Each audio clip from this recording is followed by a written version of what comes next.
Welcome to the podcast series Talking Success, connecting the global FinTech community. I'm Stacey Jafta, and today I'll be chatting with Olaseni Alabede, Vice President of Global Credit and Installments Business at Mastercard. Mastercard is a global technology company in the payments industry. Their mission is to connect, empower an inclusive digital economy that benefits everyone. Hello, Olaseni, how are you? Hi, Stacey. Good morning. It's been a long time coming for this interview. Yes, it has, but we're doing it. You're recording this from New York. This is the first podcast recording from the US of A, so this is exciting. How's New York doing? New York is great. New York is great. It's summertime, which means lots of getting outside, lots of activities, barbecues. So we're enjoying the summer.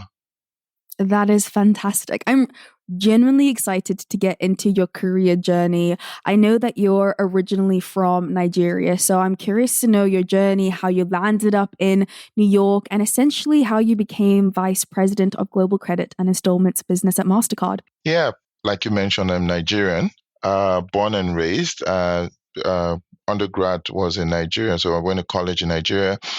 And right after college, I joined a startup called InterSwitch. I believe it's now a unicorn. And I joined as an integration engineer. So as an engineer, we did, but as a startup, I believe I was employee number 19. And I think 19-ish. And in the startup, I was there for about 9.5 years, a few months shy of 10 years. So you can only imagine we wore so many hats while at InterSwitch. So I was an integration engineer, became a project manager.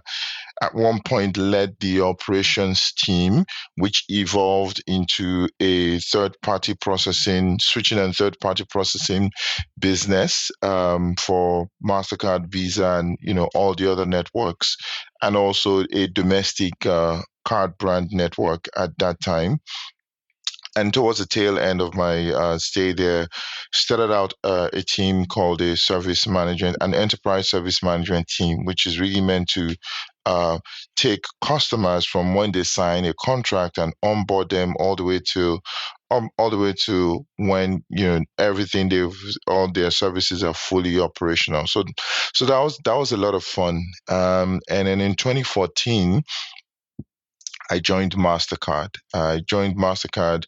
To move from Nigeria to Kenya.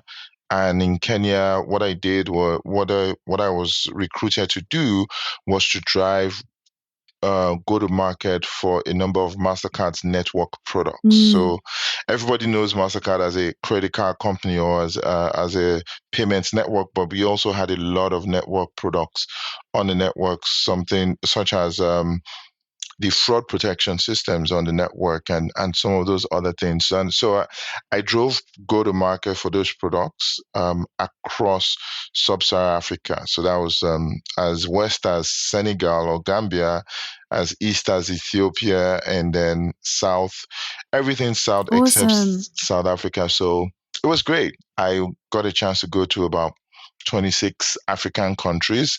Wow. And to really, really understand, really immerse myself in culture in East Africa and across. And right after, at some point when I was in 2017, I was tapped on the shoulder to say, hey, there are opportunities on network here in the mothership in New York. And I applied to one of those roles.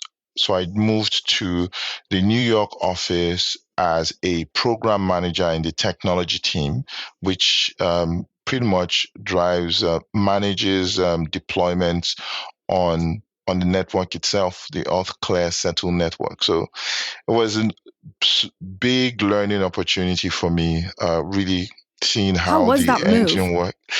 The move was interesting.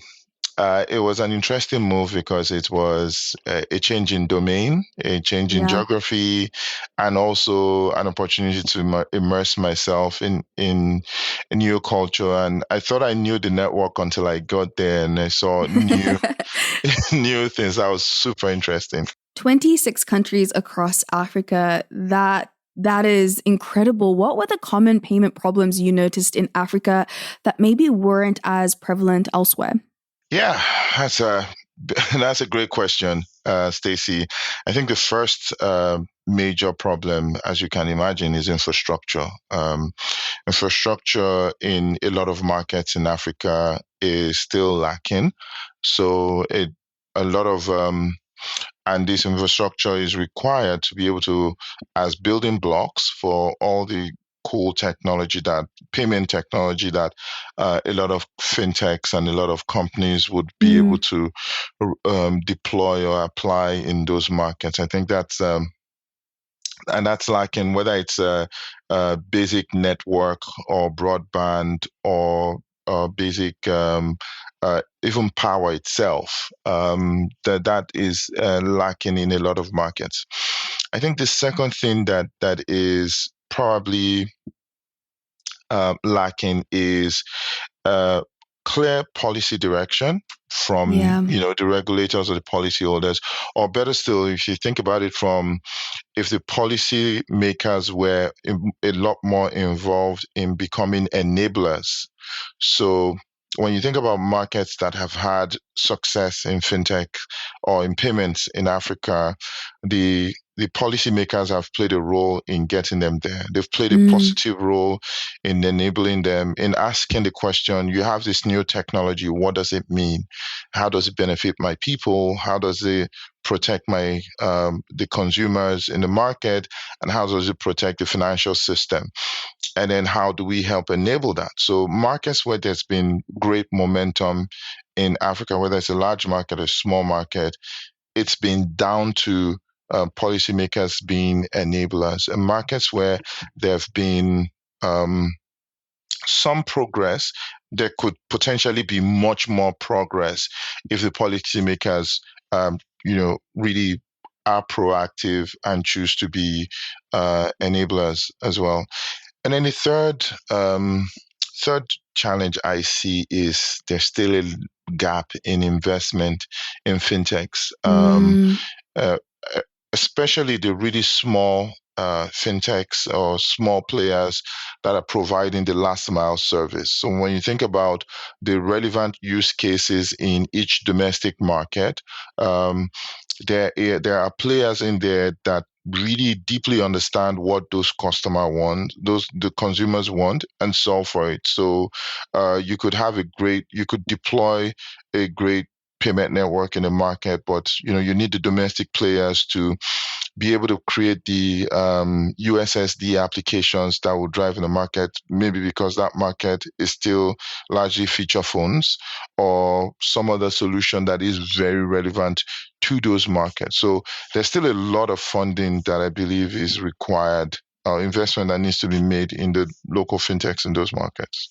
How do we make this change? We talk quite often about investment, and I've had many African founders talk about the challenges they've faced versus an international fintech coming, or somebody who is an expat starting a business in Africa receiving better funding than those that are local. What are your thoughts on that? Yeah, I think so. Investment is not just cash alone. I think definitely it's not just, hey, here's X million dollars or couple $1,000.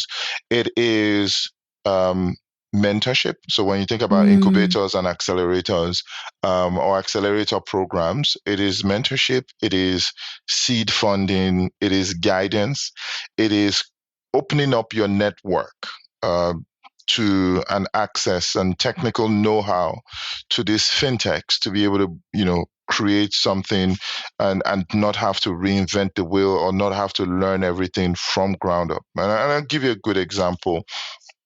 Mastercard has a an accelerator program for fintechs called mhm. StartPath, and people can look it up on startpath.mastercard.com, where Mastercard works with a cohort of fintechs to um, really refine their product, think through their product, and also potentially find ways of investing in them to be able to grow in the market. So it's one of the things I love about Mastercard. Yeah, we have so many fintechs reach out to us and ask us for advice on how to partner with Mastercard or Visa. What would you say are the best steps to take to get there, and what should you have in place before reaching out? Yes. So best thing to do is number one is if there are already Mastercard has presence in a lot of these markets. So say in Kenya, South Africa, Nigeria, and all the other markets. So there are always people in those markets that are willing to engage and chat with you. There's a whole team that is dedicated to being able to support fintechs. So that is number one. I would say reach out to them. And then number two is get on the accelerator program. It is so beneficial. So startpath.mastercard.com is the place to connect and start the process. And I think that would be a great place. Awesome. That's great advice. Olaseni, about a year ago, me and another teammate took over separate divisions and were both the only members in that department. I came from quite a big team in my previous company, and a part of that meant sharing ideas and workload. You went through something similar when moving to MasterCard. What challenges did you face during this transition? Yeah, I can totally relate with what you're describing there. So when I moved from InterSwitch to Mastercard, I went from being a team leader to an individual contributor, and the team was quite a large team back then. So one of the, I think the very first thing you struggle with is the fact that you don't have someone right next to you to bounce ideas off. So Yes. that diversity of thought just goes away immediately. You're like, I have this thing, but nobody right here beside me. So I I think that's one of the first challenges I also struggled with. And then of course there's a shared responsibility.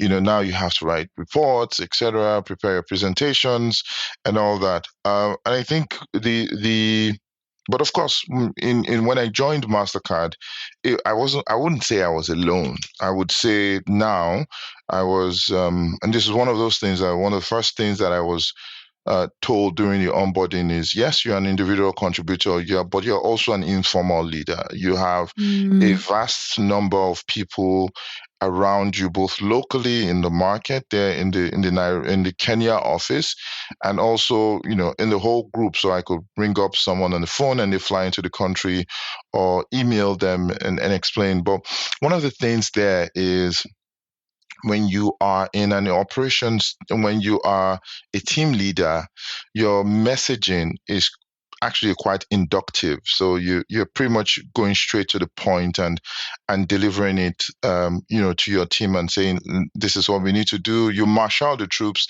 and let's go. But when you are an individual contributor and more or less an informal leader, you have to corral teams. You need to rely on your storytelling, or sharpen your storytelling abilities. You need to be able to let people see how what you're asking them to do really ties into the main business priority. And your messaging is probably a bit more deductive in yeah. stating the why and the how, and letting them see the big picture. I have to say I became a much better storyteller in the process, I would say. So it's building relationships, really being crisp and clear in messaging, and really also being able to quickly highlight how every initiative aligns to business priority for each of those individuals. I think that was how, I got through that as an individual contributor. I think it's important to also note that you should reach out to other people in different departments and ask for their opinion.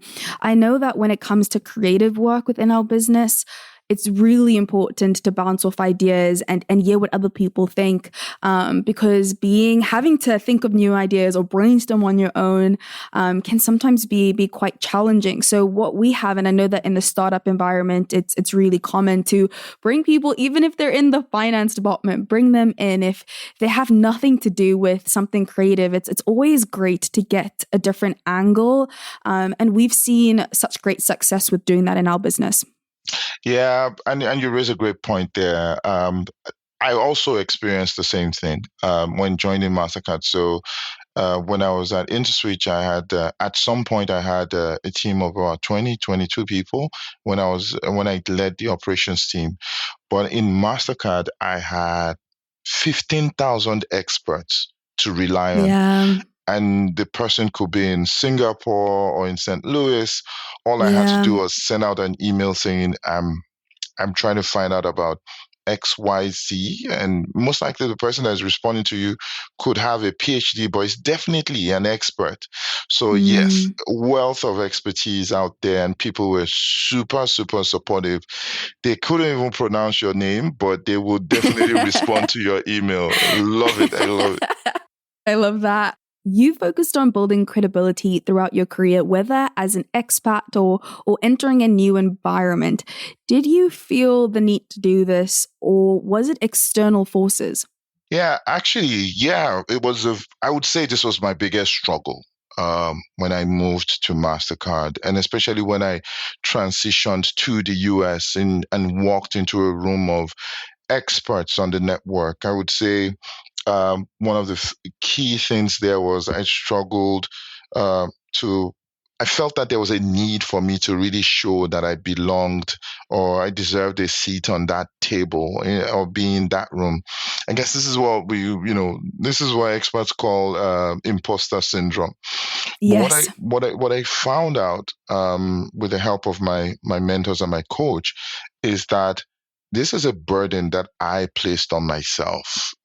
It wasn't anything anybody was asking, or it wasn't anything anybody did. It was more of I was the one that placed that burden on myself. And it took me a while to realize it, but once I did, it all made sense. And I think the biggest challenge with walking that journey is I was questioning myself every step of the way, and trying to ensure that I looked and sounded and seemed really smart in everything that I was doing. But the minute I recognized that this is the minute I recognize that this is not who I am and it's not my authentic self, then I was able to tackle it. And it was interesting. The journey in tackling it as well was really great. And I have to give credit to my mentors, both with MasterCard, Kaushik and Ronel. Ronel is actually South African, so big shout out to Ronel. Um, they helped me to get to this place. And I think what I did to tackle it was number one, I recognized that all these doubts were a little voice in my head that was seeking to go back to the comfort zone. Now I've stepped out of my comfort zone of, whether it was Nigeria or Africa. I've come to the network here with a large number of experts. Of course, naturally, your body wants to go back to the comfort zone, but we are out of that comfort zone now. We need to move forward. So that was the first thing I recognized, and really had to tackle that. Second thing I did was understand that I don't have anything to prove to anyone. And that Mm. gave a lot of freedom. I mean, I had, That's such a difficult one to tackle. yes, it is. It is. I think that gave me a lot of freedom, freedom to acknowledge what I don't know and tell my colleagues, tell me more, tell my team members, I'm going to Mm. rely on your perspective on this, on your decision. And I had team members, when I moved to the US, I had team members that were very tenured. I'm talking somewhere 30 years in MasterCard, 20 years with MasterCard. So they had a wealth of expertise to rely on. And it was just the minute we all tapped into each other's perspectives and knowledge, it was really, the team really took off, was so great. And then also allowed me to be authentic. I could bring in every conversation, I could bring the African perspective, I could bring Mm. what I saw in each of the African markets, or just something there to those conversations. So that was the second thing I tackled. And then the third thing I did, which I loved doing with my team so much, was to celebrate small wins. So every quarter after a deployment, we would go have dinner. The team was all based out in St. Louis, Missouri. I was based in New York, so we would go out there, and I would go out there. We would have dinner. We would celebrate some wins, and then even now, in the installments role, I would still celebrate personal wins with my teams as well. That's awesome. How did you know you were ready for a career coach or needed a career coach? Yeah, I think right from the get-go. I think from the early You had a career coach stages. from the early days. Coach, not from the early days, mentors from the early Okay. days. But I think with regards to the coach, I would say I was actually very, very fortunate. I stumbled on my coach on LinkedIn. His name is Crawford. I stumbled on my coach on LinkedIn. We connected, and I was very, very lucky that he wanted to have that conversation with me and get to know me. And I think that candor and that openness allowed us to really have some really great conversations. So he would ask me those questions, tough questions that I've, just put to the side or refused to ask myself. So, and I met my coach in 2019. Yeah, Gotcha. 2019, 2020. So we had great connection, great conversations, and really asked the tough questions. I would say, um, if I could do it differently, though, I would say right when you start your career, you should seek out a coach. It is an Wow. investment in growing yourself. Also, seek out mentors. Mentors are usually my mentors are in payments. They've always been in payments, and it's been their line of business. So, we can openly, and I'm lucky that my mentors are with the same company, so we can openly talk about my day-to-day challenges, or the big things, the small things. We're able to do that. With a coach, it's a lot less so, but it's still great career conversations as well. So that's something I would recommend to everyone for sure. How do you ask someone to be your mentor, or does it just organically happen? For me, it's organic. Okay. I think you feel a little weird if you get an email from someone you don't know. Say, Can I please be your? can Can I you please can be you my please be mentor? my mentor? Yeah, yeah. I got a few of those emails as well. Really? Okay. Okay. Yeah, and I think, oh poor, I think, oh dear, I don't want to disappoint this person, but I also don't know this person. Um, I think the first thing to do is really build a relationship, because um, being a mentor or mentorship is an investment in time for both the mentor and the person and the mentee. So that investment in time is what people are going to consider the opportunity cost of that investment in time, and they're going to think, is it worth my while to go into this investment? So I feel like the very first step is to build a relationship. The relationships are the basis for everything. So if once you build a relationship, really understand and also come with a perspective of, I want to learn, but I also want to contribute. Uh, you know, um, in that conversation, that becomes really helpful, as against someone that says, a lot of people come across as, they just want to get take Mm. from the mentor, which is not what most mentors like. Do you have any mentees?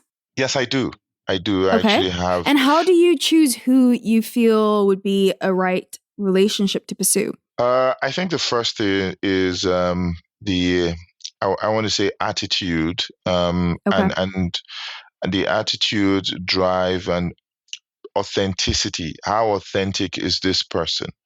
I've seen people that they've started their email by explaining all the great business schools they went to and posturing and all that. And I'm like, okay, great. Good for you.